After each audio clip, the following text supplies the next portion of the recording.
Somebody not coming today. Bro, I got you right here. And like right now, like the kids go to bed, then I go. Oh, that's what you got to wait for. That's what I'm, that's what. I think Timothy's not coming today.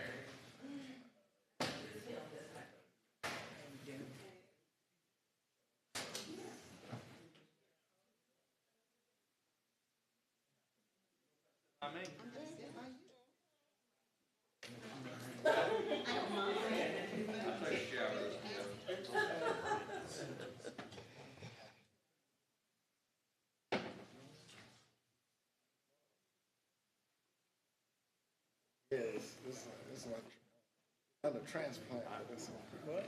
I'm fine with it. For the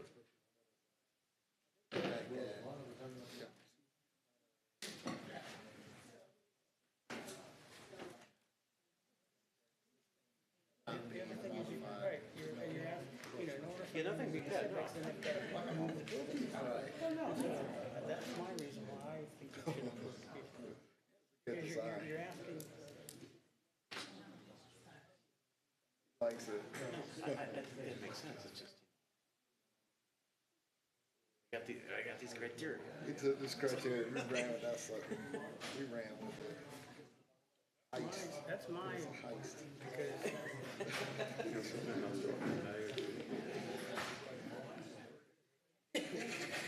because it would be an astronomical cost. And I realize that usually there's not a burden that you have. But you also.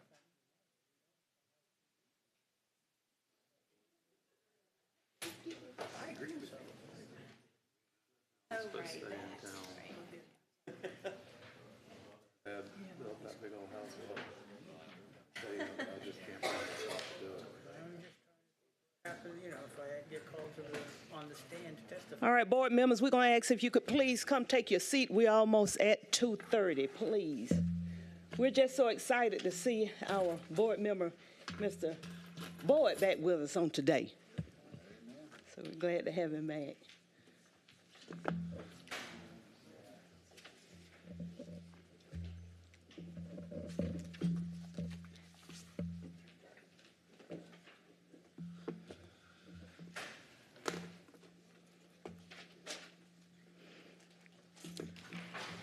It is 2:30 p.m. I call our Board of Zoning Appeals meeting to order Monday, March 18, 2024 at 2:30 p.m.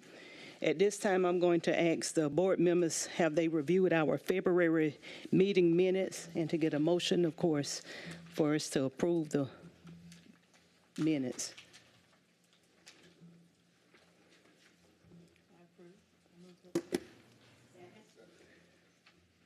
Williams and Morton. It has been, All in favor of approval of the February 2024 meeting? Say aye. Aye. Any opposed? Say no. all right, for the record, I will read our meeting statements of power. The Augusta Board of Zoning Appeals hears and makes decisions on applications for variances in accordance with powers granted under Section 1-4-88 of the Augusta, Georgia Code. The applicant must provide any scale drawings or plot plans, including all dimensions, pictures, or any other supporting information at this meeting. Only information presented at this meeting may be used in any future hearings regarding this petition. Any person affected by the board's decision may file an appeal with the Superior Court of Richmond County, Georgia, within 30 days of the decision of the board. The meeting will be conducted in accordance with the board's bylaws and rules of procedure and the latest edition of Robert's Rules of Order, unless otherwise directed by the majority of the board in session at the time. A minimum of 10 minutes shall be afforded for the presentation of data, evidence, and opinions on each side of a petition. If more than 10 minutes is afforded to one side, then an equal amount of time shall be afforded to the other side. The board encourages participation in this hearing, and there is no restriction on who may address the board within the allotted time. But the board asks that public comments be brief, on subject, and directed to the board, not to any individual or group. BZA-24-03.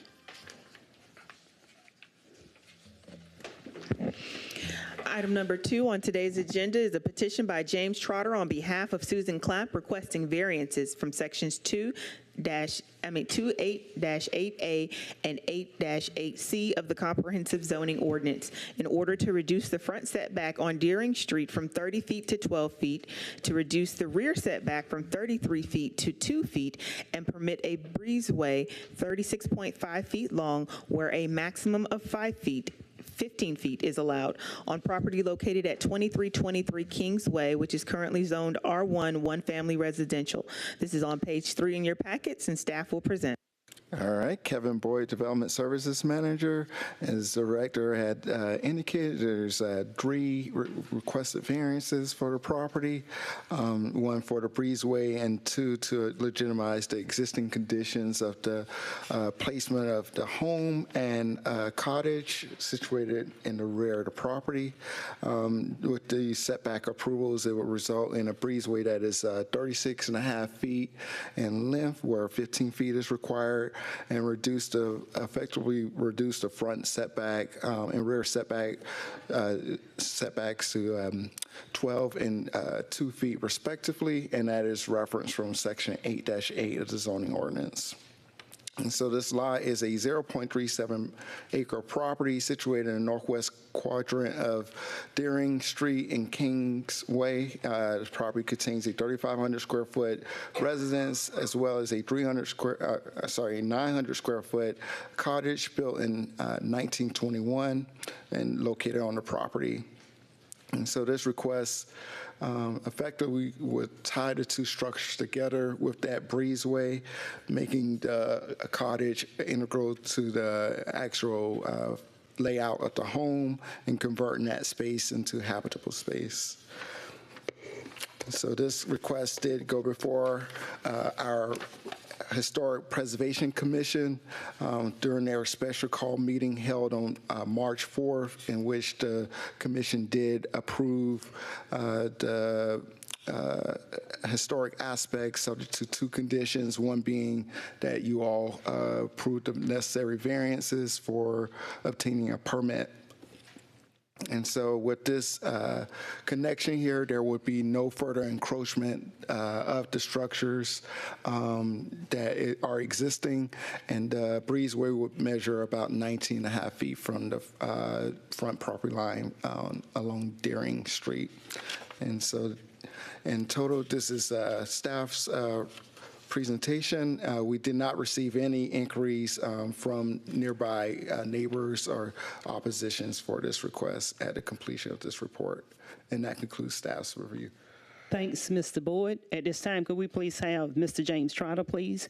Mr. Trotter, welcome. We ask that you state your name and state that you have the authority to speak on behalf of Susan Clapp regarding the petition for 2323 Kingsway. Thank you, Chairman Williams. My name is James Trotter. My address is 3615 Walton Way Extension, and I do represent Ms. Susan Clapp, who's here with us today, as well as her builder, Travis Newsom. I do want to stress a few key points about this request for these 3 variances. The front setback and the rear setback, they do look extreme, especially on the rear setback going to 2 feet, but I want to stress there's nothing changing here. They're not moving the cottage. They are not extending that rear cottage closer to the property line. That is where it sits today, and that is where it will remain. That is the existing setback as it was constructed many, many, many decades ago. Same with the main house. It is not being expanded or relocated whatsoever. So because the work is being done and permits are being pulled, they just want a variance. I believe the staff would tell you they just need a variance on record for where those buildings exist, and most importantly, where they will remain. The real variance I think that is needed is for the length of the breezeway, and this one was a new one. I've been before y'all many times, requested many variances, and I did not know that there was a limit on the length of a breezeway for a house, but there is. And to do the work that they're looking to do to expand the house, tie the current house to the current cottage and make it all one livable space, the breezeway that they would like to build is longer than would otherwise be permitted. We have presented the elevations of those in extensive detail to the Historic Preservation Commission, and they were approved there as well, subject to the variance.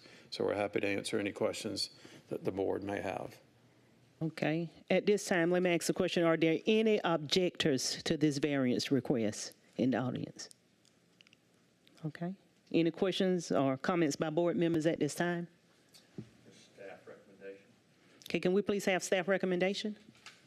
Yes.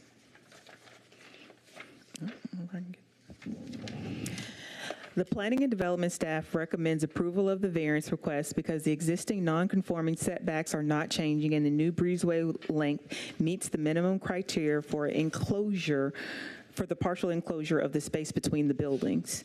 With the following conditions, we make our recommendation. Number one, the approved variances are to allow for the 36.5 feet long breezeway connecting the existing house to the existing cottage, a front setback off of Deering Street of 12 feet, which is pre-existing non-conforming, and a rear setback of 2 feet, which is pre-existing and non-conforming, remain in place.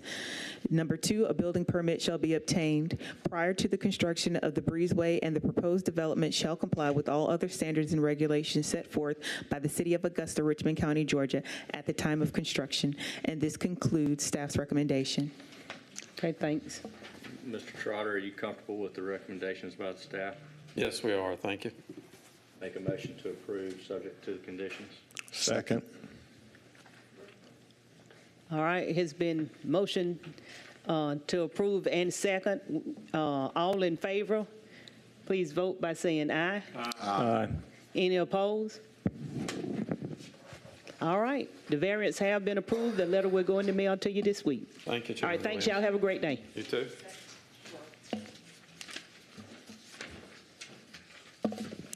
Item number 3 on the agenda, BZA 24-05. That actual application, if anyone is here, is in regards to 703 McKnight Industrial Boulevard. It will not be heard today because we have to advertise both setbacks on both sides of the street. So if anyone is here for the 703 McKnight Industrial Boulevard, that one won't be heard today. And we are looking for a motion for postponement. So moved. We got Rowe and Brigham on a motion to postpone. All right. All in favor of the postponement of BZA 2305, say aye. Aye. Any opposed? Say no. Okay, it's been postponed. Item number 4 on the agenda is BZA 24-06, and it is a petition by Justina Jenkins requesting a variance from Section 8-1B of the Comprehensive Zoning Ordinance to allow for a 6-foot-tall privacy fence within the front setback on property located at 4223 White Pine Court, zoned R1A, one-family residential. Staff shall present. Ryan Jones, Planner 1.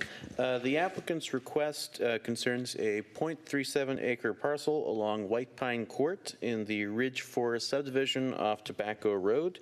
This property features a 1,637 square foot home originally built in 1989. To resolve a series of disputes with the adjoining property, the property owner had a wooden fence installed between their property and the adjoining property. The fence is non-compliant with Section 8 of the Comprehensive Zoning Ordinance. Subsection 8.1b limits the fence to 4 feet in height within the front setback. While the fence does taper downward as it approaches the front lot line, a portion of the fence, which goes up to 6 feet in height, still lies within that front setback. Following a complaint, code enforcement investigated and then issued a notice of violation to the property owner. The property owner subsequently applied for a variance to legitimize the fence. Staff is unaware of any prior zoning cases at this property, and staff have not received any inquiries from the public regarding the petition as it was advertised. That will conclude staff's presentation. Okay, thank you, staff. Justina Jenkins, please come forward and come to the microphone, and please state your name and your address for us. And you've heard staff presentation. Then, of course, you can share anything that you would like to share with the board. Hi, my name is Justina Jenkins. Good evening, everyone. The fence complaint, myself is in compliance. I'm a veteran myself. I've had bullying from the neighbor, and when we tried to resolve the issue as far as in the water sprinklers, I had them come out twice and readjust the water sprinklers. So once they readjust the water sprinklers, she was still complaining about the water sprinklers spraying mist into her yard. So once the police officer showed up at my residence and said that Miss Bianca Saunders was complaining about water that was on her car and on her daughter's car and her parking pad. So when he said, upon his investigation, I have the police report, upon his investigation, there was no water to be found. But she made a statement to the police officer, if I go over there and bust her, then she'll be calling you all back. So it's pretty much, I'm trying myself to keep down commotion, trying to keep down the complaints. I like to come home and not have to worry about nothing. I work too hard. Just like most people, they pay their taxes, I pay mine as well. I paid my time to my country, and I just don't want to be bothered. I pretty much had probably five communications with this young lady. And if you can see at the top of the road, there's nothing wrong with the fence. The fence is nice. I have it in an area where, it's mulched down. I have lighting in that area so everybody can see it coming and going. And as you're backing out of the yard, you can't see.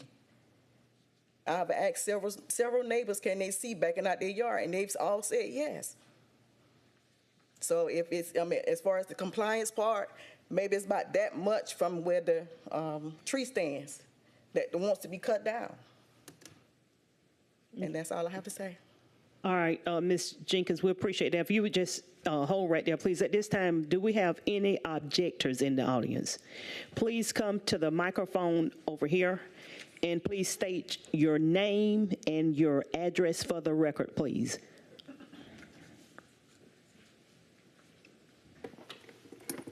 Hello, my name is Bianca Sanders. My address is 4221 White Pines Court, Augusta, Georgia, 30906. Okay.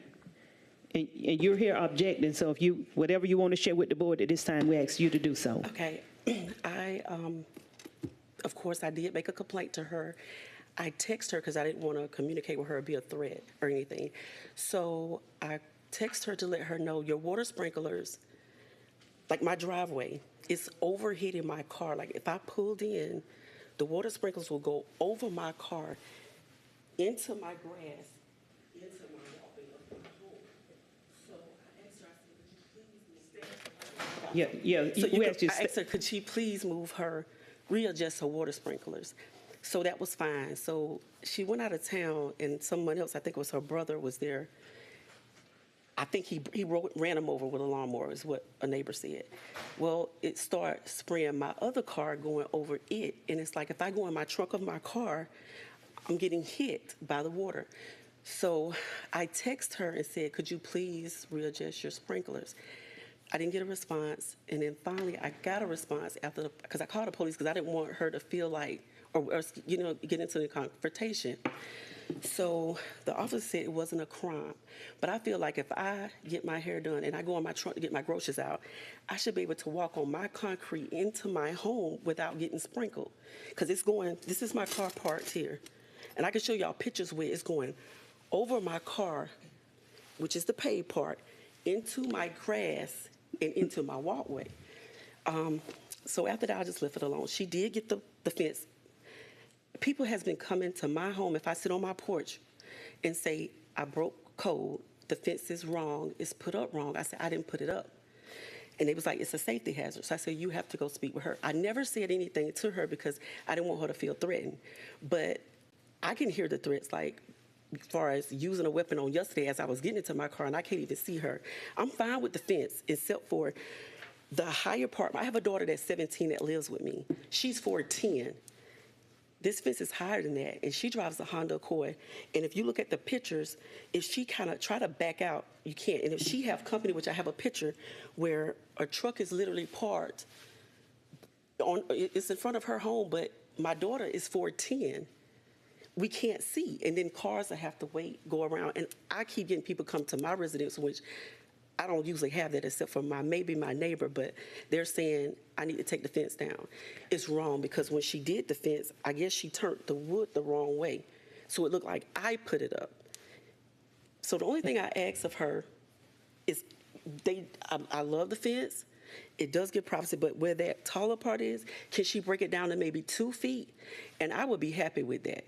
And if she could do the backside that faces me with some kind of protective, because I'm allergic to what's called aspergillus, which is mold, and it's turning green and white on the side that's on my side, I would be happy. That's all I want. I mean, and I just feel like I'm not a threat to her. I don't want to be a threat. I want us to be neighborly and peacefully. I've been there since 2012. I do pay my taxes. I do have a child that I want to be safe. I want the people in my neighborhood, my neighbors, to be safe. And like I said, I'm getting phone calls, people coming to my home. And Annette Williams came out and said that it was code violation. She came from the city. I think she retired. And then I was told that you all lost someone, my condolences, so they were backed up. Okay. All right. So what I'm hearing from you, Ms. Sanders, is that correct? Yes. You don't have a problem if the fences conforms to code as far as you want to lower the height for visibility purposes and safety purposes. What you see the higher part is, she can leave that. It's just if she would take them 2 middle pieces that'll make it 2 feet, I would be happy.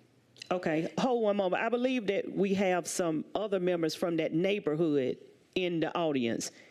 Do you all, are you all objecting or supporting, or are you just here for information? Just here for information. Okay, all right. And so you all don't want to go on record to say anything? Okay, all right. Okay. And I've also been told, like, the house further up the street, they have a fence that's lower. I mean, if that's the case, I would have been put up a fence, but I just keep being told by people passing my home, you broke code, you broke violation. I'm like, I didn't do it. All right, and we appreciate you coming out to share with us on today. At this time, I'm gonna ask staff to give their recommendation. Then if we have any questions or comments by board members, I'm gonna ask both of you all just to stay where you are at this time, please. All right.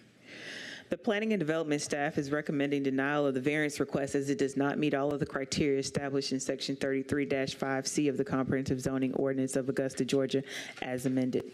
This concludes staff's recommendation.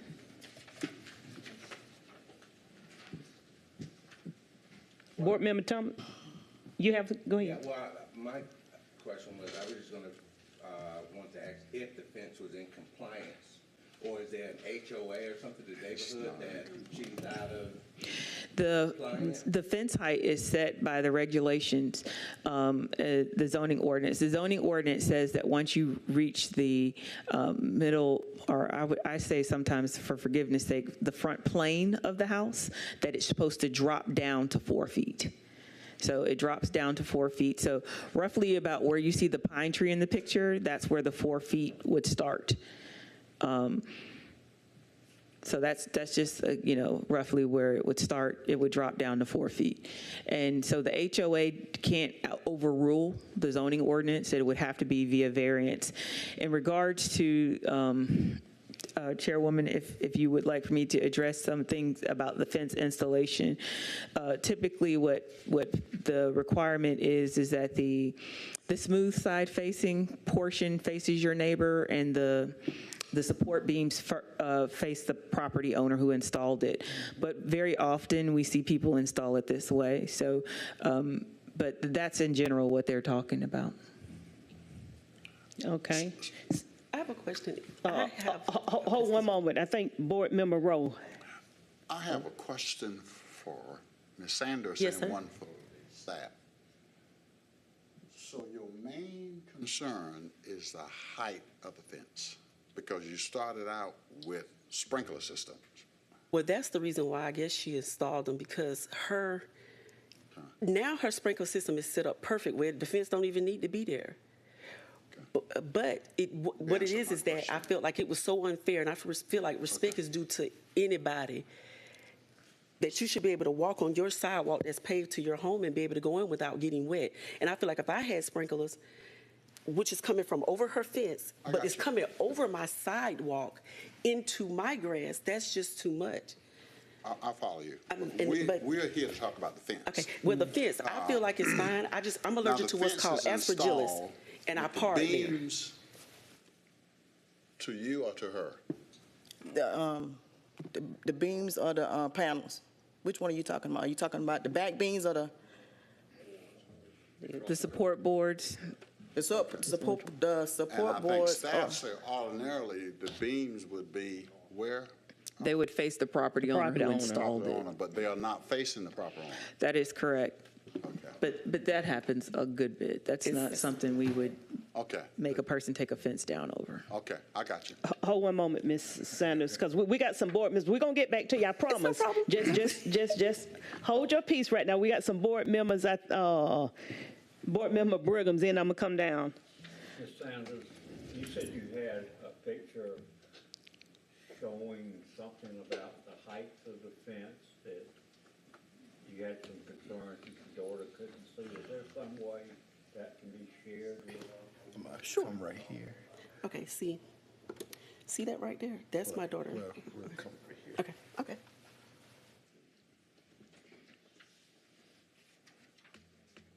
Okay, and see what happens, I usually park. Oh, well, you need a mic too. Okay, I'm sorry. Usually what I do is I pull usually straight in, like she's there now, but that was the day they were doing it. And she usually parks right there, pulling in. But if you see that truck is there, and it's a car across the street, and there's one on that side. So if somebody's trying to come up the hill, which they would be on that same side, my daughter is only 14. She can't see that, she can't get out. And then there's another vehicle there. And when she have company, that same thing happens to us. To me, it's a hazard. I want her to be able to keep her fence, but it's only two things I ask of her. That first panel to the second panel, if she can just take it down, I will be happy. And if she can just put something, I forgot what it's called, on that side that's facing me, because it's turning green and white. And every time I come out of my house, I get hoarse. By the time I get to work, I'm kind of okay, because I'm allergic to what's called aspergillus. It's airborne. I've had surgery due to that. That's why I really don't be outside as much, because of that, or I get my porch swept off or whatever. But however, it's put up wrong, so that side is turning, like I say, green and white. If she'll just put that stuff on there to keep it from doing that, I'm happy with it. Okay. Because like I said, it's not a bad fence or anything. It was put up nicely. They just put it up wrong and out of compliance. Okay, well, Ms. Sanders, we appreciate that. So it sounds like, Ms. Jenkins, that Ms. Sanders is willing to do the neighborly thing and come to some type of compromise, but I believe according to staff, that fence will have to be brought into code. Is that staff? That is our recommendation, that from the front plane to the street, that it be 4 feet in height. Okay. Okay, Board Member Miles, then we come into Trulock.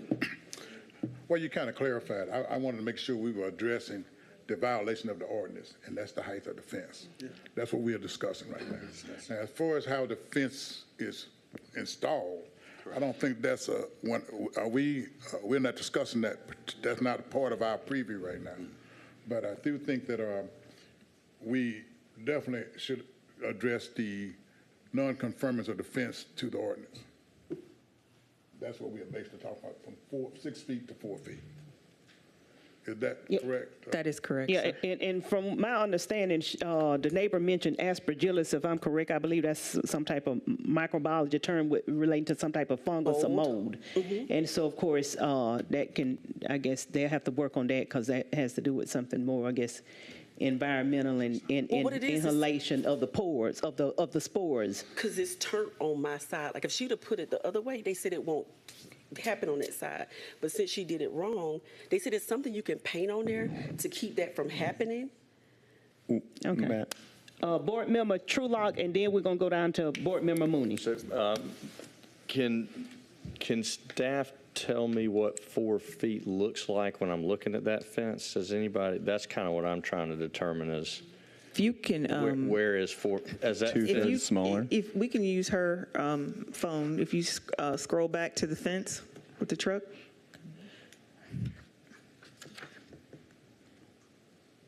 Or if you go back to our PowerPoint, whichever one. I mean, at the front, that's not 4 feet at the front, correct? At the But very front. as you can see in this picture, it's not finished being installed yet. Right. So, but if you go I guess the PowerPoint shows it better. It's the finished fence. Sorry, Kevin. So if that's a 6-foot fence, that middle cross member is 3 feet. Yeah, so if you look about where, from the telephone post, you see that second top black little placard thing, that's probably about 4 feet right there, somewhere. That's roughly about 4 feet, somewhere in there. The second, yeah, okay.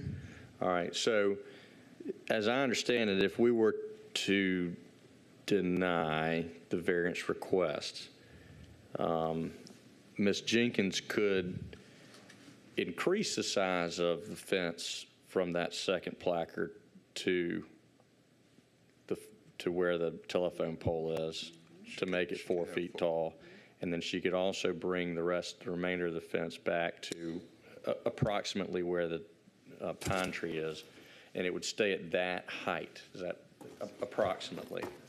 It would be 4 feet from grade as the tallest point all the way to Right. the front plane of the house, which is about where that pine tree is. Right, okay. I'm just trying to get some clarification on exactly what it would look like. Ms. Jenkins, have you thought about decreasing the size of the fence to make it compliant? What are the concerns that you have there? Okay, right there where the third light is on the fence from the road, that's actually maybe 5 feet. Okay. Because he actually tapered it all the way down to where there would be no problems with traffic. Mm-hmm. So from right there, and I would say maybe 2-3 feet in is where the tree is at. You're looking at this from a side angle. Mm-hmm. If you go to the tree and look at the fence directly, I only have about that much right there to where it starts at 6 feet. Right. Yeah, I think we've got, maybe it's approximately, Kevin, you think it's approximately 15 feet of fence that's out of compliance? Based on the, and I don't know if we have the site plan on here, but let's see if we, I'm looking at, I'm gonna look at the report real quick. I'm so sorry. Okay, no problem. No, it's not on here. Let's see. Hold on. We could do this. Let's do this. Ms. Jenkins, while he's doing that, did you have a contract to do this work for you? So that's the reason why he did it like that. He tapered it down from there, so that's why the contractor did it like that. He said, so you won't have any problems. We're gonna go ahead and taper it down so your neighbors and anybody else that's in the neighborhood will be able to see where they're going. And going back to that first picture she had, that was a vehicle going down the road. It's about 13 feet That that wasn't needs in to my drop yard. down. I don't have, nobody parks on that grass. So that was actually somebody going down the road when she took that picture. Ms. Jenkins. Yes, sir. The lighting on that fence, is that, how's that lighting powered? Is it solar power? Yes, It's solar powered? everything's solar, yes. Okay. So I All right, put it's lights- It's not wired in? No. Okay. Okay, board member, you finished, Mr. Board Member Mooney? Yes, I just wanted to remind this board, we are here to look at the ordinance and the variances. And the variance is about a 6-foot fence down to 4. I understand that there's conflict between these two neighbors, but that's not for our court here or our commission. I appreciate y'all sharing it with us, but at the end of the day, it's all about this fence and whether or not it conforms, and it does not conform right now. And Ms. Jenkins, I do hear what you're saying about your contractor setting up your fence in what he thought was the appropriate way, but it's not in conformance. And so we have to consider that up here. Yes, sir. So at that point, I know there's other questions, but I'm going to put a motion out there for denial. Second. It has been motion and second for denial. Oh, okay, Mr. Brigham, and I guess next board member Miles? What I heard, maybe I didn't hear right, but I heard I'm sorry. Sanders. I'm sorry. It's okay. Sanders? Yes. Say that she would be willing if the fence was only 4 foot to the first post. And from there back, it could remain at 6 foot, is what I heard. Maybe I didn't hear right. Okay. You want me to read? What I'm saying is, Is that what you said or not? really, okay, you see that, well, the first little part, if she can do that to that third light, I would be happy. The rest, I don't care. But what I've been told is that it's not supposed to be over 4 feet in the front yard, but that's out of my control. I just wanted to be safe for me, my child, and the neighbors, because if you looked at that, what I showed you on the phone, What I saw, what I heard was if you would be happy if it was 4 foot to that first vertical post.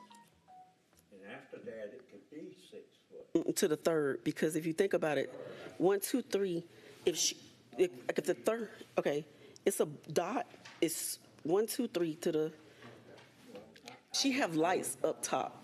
Yeah, okay, we have a motion on the floor in a second, and Mr. Brigham, are you making a substitute motion? That's what I was intending on doing, to kind of strike an even between the two, but that don't seem to be possible today. I think I can give a second if, what my thoughts was, if we make it 4 foot to the first column of support post, and leave it 6 foot after that, that would kind of flatten out the line. Instead of having it at an angle, it would be a flat plane to that first post. That would be my motion if I had a second. I second that. Here to there, is what I'm asking, because. I do want to speak to that as basically, that was sort of what I was asking. And that's already the way that fence is set up, Mr. Brigham, if you look, No, sir, it's not, it's at an angle. What I'm saying is make it 4 foot all the way to that first tall post. Okay, so to the first 6 foot post. To the first 6 foot post. Okay, understand, thank you. And just have a 4 foot section, then let it go up the 6. Let me ask staff a question. I believe staff said there was about 13 feet of that fence that was not conforming. Is that correct, staff? Yes, ma'am. Okay, so in Mr. Brigham drafting a substitute motion, would that cover that 13 feet? Oh, I can't be sure because that's just by the eye. We're not at feet because we're not out there. So I couldn't say with any degree of certainty what that footage would be. But I mean, if you guys say the first post, when we go pick up the sign, we can measure it and send that, put that, and that could be the number. About 5 feet. Okay, that's about 5. It's about half the distance, Okay. yes. Okay, so Mr. Brigham got a substitute motion, and I believe somebody seconded the Before we make- substitute. I'd like to make a comment on the, get some clarification. Now, right now, the fence is in violation of the ordinance. Because, I mean, I'm a neighborhood advocate, I've been out there, but a lot of times, if you look at this front, the reason that the ordinance is there, because this fence coming down the street is a very, it's a big fence, and it makes the whole neighborhood. Now, we approve this one, and there are other people that want 6 foot tall fences in the neighborhood, you're gonna have to approve those too. And if you go down the street with those 6 foot tall fences, it really makes the neighborhood looks very choppy and chopped up. That's all I'm saying. So Madam there's a Chair. reason for that ordinance, and I'm a neighborhood association president. I've had several cases where I've had to object to those fences being up there for that particular reason, the aesthetics of the neighborhood and what it looks like going down the street. All right. But if you still want to approve that, I mean, that's up to you, but that's what my opinion is. All right, at this time, I appreciate your out in the audience to speak or share any of their concerns at that time. So unfortunately, we have a substitute motion that the board members are prepared to vote for at this time. Go ahead, Amber. Okay, so I'm gonna do a roll call vote. I'm sorry. Let's do a roll call vote, and this is a vote to accept the substitute motion, okay? Board Member Miles, how do you vote? I didn't hear you. Deny. Deny? Okay. Board Member Booney, I vote against the substitute motion. you voted to deny too then? Yes, ma'am. Board Member Rowe, Deny. Board Member Williams? Approved. Board Member Forrest? I didn't hear you. Deny? Okay. Board Member Brigham? I'm in favor. Board Member Morton? Board Member Boyd? Approve. Chivers, and Board Member Trulock. Deny. All right, so we have a denial. All right, the substitute motion. Substitute motion failed, so we're going to go back to vote to the motion that was made by Board Member Mooney, I believe. And that motion was also second to deny. Am I correct, Mr. Mooney? Yes, ma'am. Correct. All right, Amber. All right, let's do another roll call vote, and that was a vote to deny the petition BZA 2406. Board Member Miles, how do you vote? Approve. Okay. Board Member Forrest? Approve. Board Member Rowe? Approve. Board Member Mooney? Approve. Board Member Morton? Approve. Board Member Brigham? Approve. Board Member Boyd? Deny. Board Member Williams? Deny. And Board Member Trulock. Approve. All right, so BZA 2406 has been denied. All right, the petition has been denied. The letter will go in the mail. Thank you all for your time. Thank you. All right, y'all have a great one.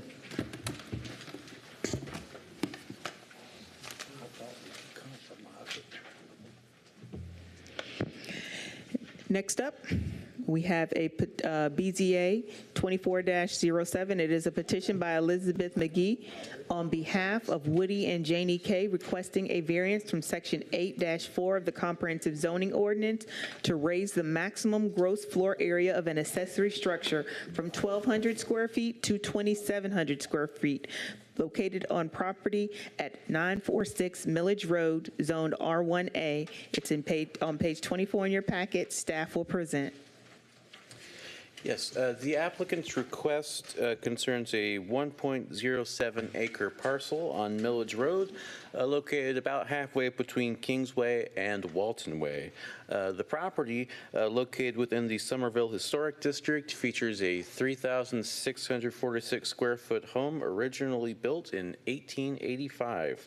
Also on the property are 3 historic accessory structures of 471 square feet, 446 square feet, and 1,593 square feet, which total 2,510 square feet.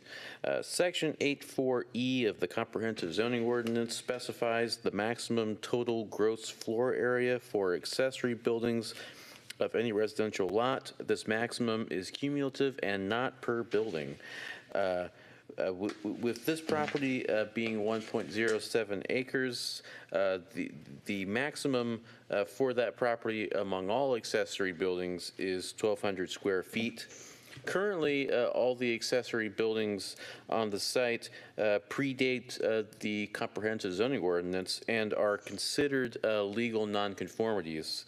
The applicant, on behalf of the property owners, is seeking approval of a variance to increase the permitted total square footage of accessory buildings on the property in order to construct a 170 square foot addition to the smallest 446 square feet accessory building. And this would bring the total square footage area of accessory buildings on the property to 2,680 square feet. That expansion would nullify the existing legal nonconformity for square footage. In November of 2023, the Historic Preservation Commission received a petition for a certificate of appropriateness to relocate those 2 smaller buildings on the property. At that time, it was determined that so long as the buildings were simply relocated and not expanded, their legal nonconformity would continue.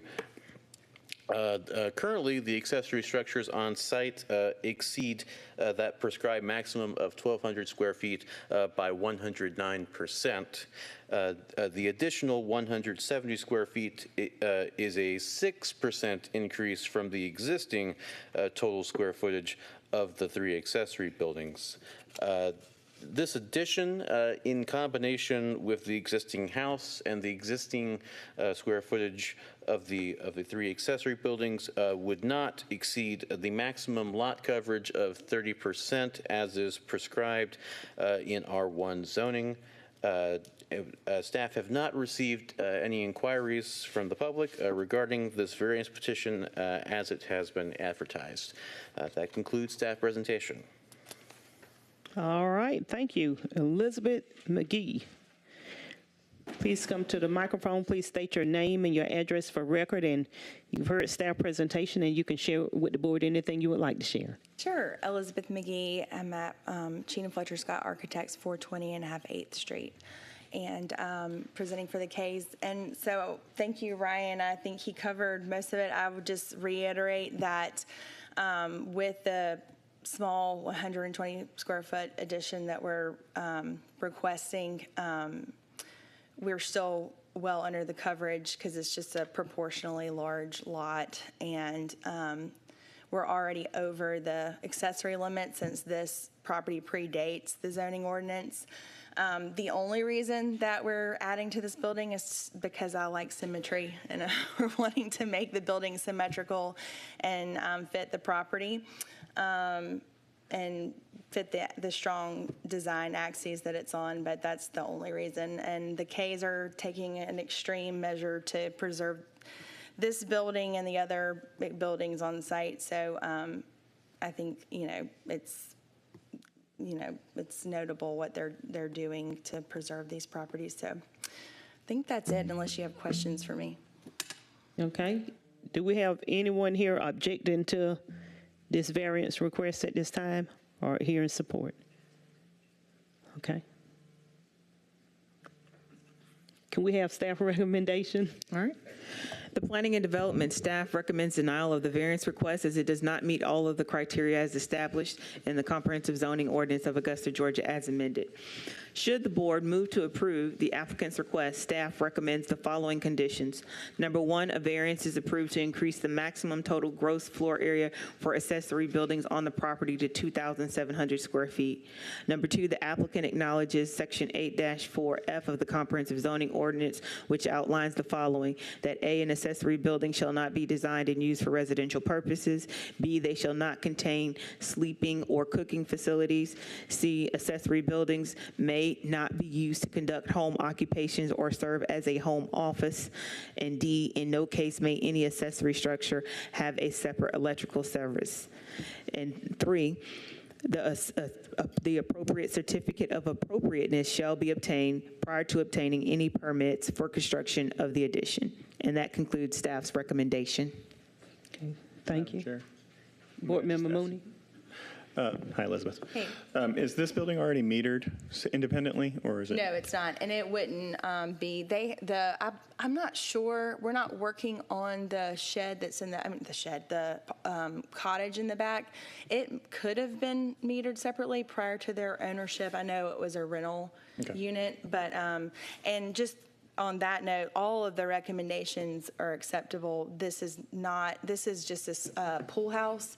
No sleeping quarters and no appliances for heavy cooking. In that case, I make a motion to approve, subject to the conditions as stated by staff. All right, it has been motion for approval and second with the recommendations by staff included.